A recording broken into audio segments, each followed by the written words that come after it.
Kai, Burkina Faso, I don't know whether I should even start moving my things to Burkina Faso. This your new law, eh?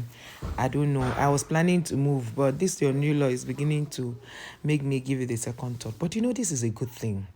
And I pray that other presidents in Africa, 54 countries, will learn from this. And they have just taken only a few countries, I think Mali and Niger, to be their sweethearts, where they can do business together because they are forming a confederation. But you see, if other countries can really learn from this, let me tell you what Burkina Faso is doing. They are saying that they cannot sell lands. Foreigners cannot own lands again in Burkina Faso. And foreigners cannot, they can come do business, right? They can come do business. They cannot have agricultural land. They cannot have houses. Like, they can only lease them from the government, such a way that, okay, if they come to do business and they can stay for, like, let's say 50 years, and the business is theirs, but the property is not theirs. They are leasing it. So they can no longer own properties as it's done in other countries. Another thing they did and said in that thing that made me super happy is the fact that they said that there must be accountability. There must be anything they are doing must be clear, must be on a normal slate where the government can understand what's going on. There should be transparency.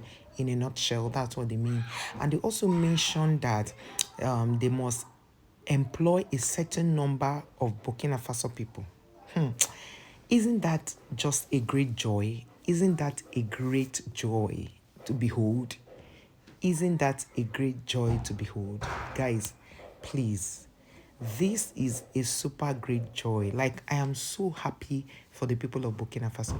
They said the technology should be transparent and can be transferable, in the sense that if they are employing, like, let's say they said they must employ 70% of people from Burkina Faso and train them. They will not just train them, they should also be able to build infrastructure with them and know how to maintain this infrastructure. By maintenance, I mean repairs, teaching them repairs, assembling and all of that. In those days, in some African countries up till today, when they build railways, they build filling stations, they build so many things. For example, bringing in the Chinese to come build so many things, they do not allow the Chinese. Yes, they employ people from that country, but the Chinese don't demand that the Chinese teach them how to maintain those facilities or machineries whenever they are going, so that the people of that particular country will be able to maintain these things should they need maintenance.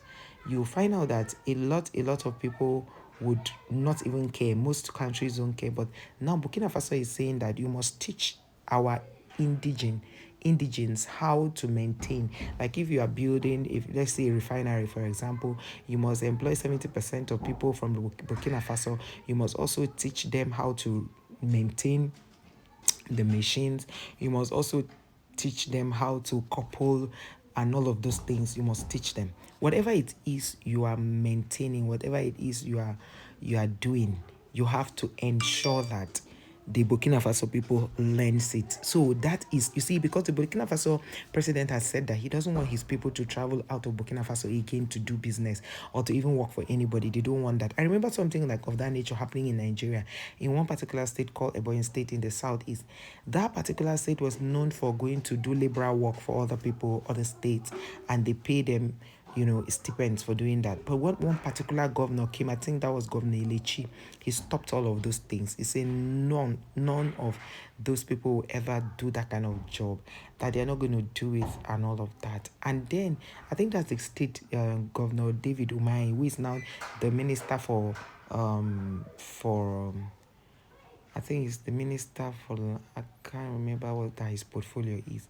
I think he's minister for works. Yes, he should be minister for works in Nigeria. That should be his state. So you see, now the Ebonyi people don't do those kind of jobs again. Rather, they are they do things within their state. They don't allow them go out again. They protected their dignity and all of that. So this is what I'm seeing happening in Burkina Faso. Ibrahim Traore, I don't know how to say, but I know God is going to bless you.